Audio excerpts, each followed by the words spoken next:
밝은 빌립보의 태양 아래 바울과 실라는 굳건히 서서 복음의 약속으로 목소리를 높였어요. 지나가는 사람들은 호기심으로 바라보았어요. 귀신 들린 한 여종이 바울과 실라 뒤를 따르며 며칠 동안 복음 전하는 일을 방해했어요.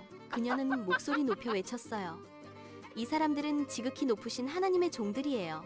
여종이 선언을 계속하자 군중들은 술렁이기 시작했고 그들의 중얼거림은 혼란과 흥미가 뒤섞였어요. 그녀는 이 사람들은 구원받는 방법을 알려주고 있어 라고 외쳤어요.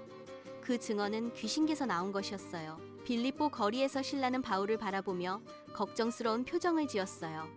실라는 걱정스러운 목소리로 바울 형제님, 그 여종의 끊임없는 외침에 사람들이 놀라지 않겠습니까? 라고 물었어요. 바울은 소녀의 딱한 사정을 생각하며 공감하는 표정을 지었어요. 바울은 나도 그 여종이 불쌍해 라고 말하며 동정심이 가득한 어조로 말했어요. 바울은 저런 귀신에게 사로잡히다니 그녀는 얼마나 불쌍한가 라고 말하며 깊은 슬픔을 느꼈어요. 빌립보 거리에서 바울을 끈질기게 따라다니며 그녀의 울부짖음이 붐비는 시장에서 메아리 쳤어요. 그녀는 계속해서 소리를 치며 방해했어요. 바울은 갑자기 멈춰섰고 방해하는 소녀에게 화난 목소리로 말했어요. 그의 목소리는 단호히 말했어요. 예수 그리스도의 이름으로 명하노니 그녀에게서 나가라. 소녀가 소리 지르는 것을 멈췄어요. 거리에서 노예 소녀는 천천히 정신을 차리고 눈이 맑아졌어요. 나 이제 괜찮아요. 그녀는 부드럽지만 단호한 목소리로 외치며 자신으로 돌아왔음을 알렸어요. 귀신 들린 소녀를 이용해 돈을 벌던 여종의 주인은 소녀가 정상으로 돌아가 화가 났어요. 뭐라고? 여종이 더 이상 점을 칠 수 없다고? 그럼 누가 우리를 위해 돈을 벌어다 줄 건데? 너희 악당들! 바울과 실라에게 소리쳤어요. 번화한 빌립보 거리에서 여종의 주인이 바울을 공격했어요. 그의 팔을 잡고 그를 앞으로 끌고 갔어요. 실라도 마찬가지로 사로잡혀 바울 옆으로 거칠게 끌려갔어요. 그들은 도시 관리들 앞에 끌려가고 그들의 운명은 위태롭게 됐어요. 사람들 앞에서 여종의 주인이 말했어요. 바울과 실라가 거리에서 한 일을 이야기했어요. 그는 너무나 화가 나서 말했어요. 이 사람들이 우리 도시 전체를 시끄럽게 만들고 있어. 로마법을 위반하는 이상한 말들을 하고 있어. 그는 외쳤어요. 관리들은 심각하게 생각했어요. 뭐라고? 감히 우리 도시를 혼란에 빠뜨려? 관리가 명령했어요. 병사들이여, 그들의 옷을 벗기고 심하게 때리고 즉시 감옥에 던져라. 차가운 감옥에서 채찍질 소리가 들렸어요. 바울과 실라는 고통스러워했어요. 관리가 명령했어요. 도망가지 못하게 잘 지켜라. 감옥은 차갑고 축축했고 벽에 횃불이 어두운 감옥을 비추고 있었어요. 두꺼운 벽과 쇠창살로 굳게 막혀 있었어요. 감옥을 지키는 간수에게 이 사람들을 아주 잘 감시해. 한 사람이라도 탈출하면 너희는 죽을 것이다 라고 말했어요. 간수는 감옥 깊숙한 곳으로 바울과 실라를 데려가 어둠 속으로 밀어넣었어요. 그들의 몸이 차가운 돌바닥에서 비틀거리며 넘어졌어요. 두꺼운 나무 족쇄가 쿵하고 놓이면서 발목에 단단히 채워졌어요. 너희는 절대 도망칠 수 없어. 간수가 비웃으며 말했어요. 바울과 실라는 채찍을 맞아 신음하며 고통스러워했어요.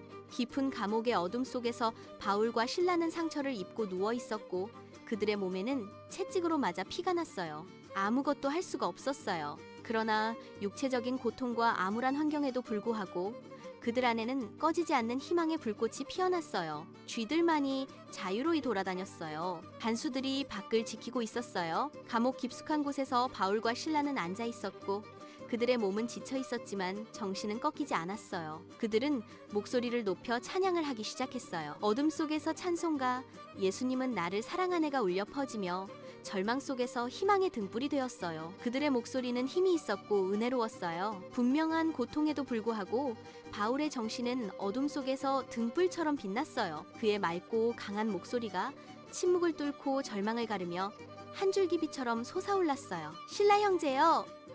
기쁨으로 찬양해요. 우리를 위해 고난받으신 예수님을 찬양합시다.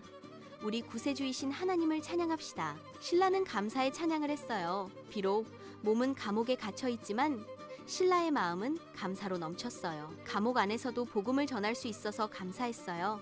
아멘. 하나님, 우리는 맞고 갇히는 것이 힘들지만 예수님의 이름을 전할 수 있어 기쁩니다. 찬양합니다. 믿음은 어둠 속에서 희망의 등불이 되었어요. 저 사람들 미친 거 아니야? 감옥에서 찬송가를 부르다니? 한 간수가 말했어요. 무거운 감옥 문이 불길하게 덜컹거리며 보이지 않는 힘에 쇠창살이 삐걱거렸어요. 귀청이 찢어질 듯한 비명과 함께 감옥 문이 열렸어요. 쾅쾅쾅. 감옥 깊숙한 곳에서 깜박 잠이 든 간수가 격렬하게 흔들리는 땅에 믿을 수 없다는 듯 눈을 번쩍 뜨며 잠에서 깨어났어요. 공포에 사로잡힌 그는 이럴 수가, 모든 문이 열렸어. 죄수들이 모두 탈출했어. 라고 절규하며 공포에 휩싸였어요. 간수는 무서웠어요. 이제 큰일 났어. 나는 죽은 목숨이야. 그는 탄식했어요. 어둠 속에서 간수가 떨고 있었어요. 이제 어떻게 하지? 그는 칼을 들어 올렸고 스스로 죽으려 했어요. 차갑고 용서 없는 감옥에서 생을 마감할 것을 생각하며 눈물을 흘렸어요. 그때 간수를 향해 바울이 소리쳤어요. 죽지 마세요. 우리는 모두 여기 있어요. 그 말은 메아리 쳤어요. 간수가 소리나는 곳으로 다가갔어요. 믿을 수 없는 표정이었어요. 초조하게 바울과 실라를 향해 달려갔어요. 간수는 그들 앞에서 무릎을 꿇고 엎드렸어요. 어떻게 도망가지 않았죠? 당신들이 믿는 하나님을 믿어도 되나요? 저도 당신들처럼 하늘나라에 가고 싶어요. 간수가 외쳤어요. 선생님들, 제가 구원받으려면 어떻게 해야 합니까? 바울이 간수를 향해 말했어요. 그는 주 예수 그리스도를 믿으십시오.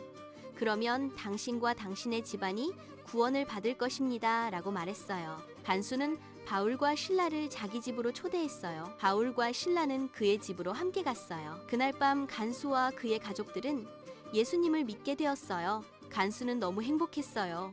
감사가 절로 넘쳤어요. 그는 감사합니다, 감사합니다 라고 외쳤어요. 이제부터 저는 예수님을 믿을 것입니다. 바울과 실라는 간수의 집에서 밤을 보냈어요. 감옥 경비병의 소박한 집 안에서 고요한 세례가 펼쳐졌어요. 세례 후에 간수의 검소한 집 안에는 복음처럼 불빛이 밝게 빛났어요.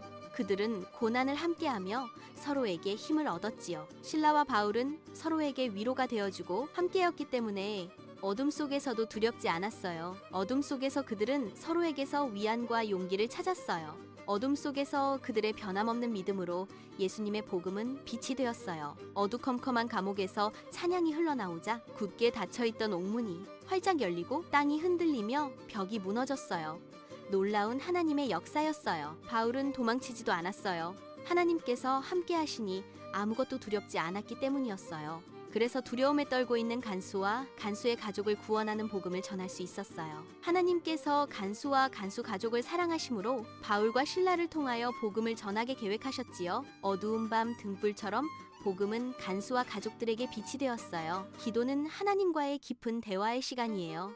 찬양은 하나님께 기쁨과 감사를 표현하고 영광을 돌리는 귀한 시간이에요.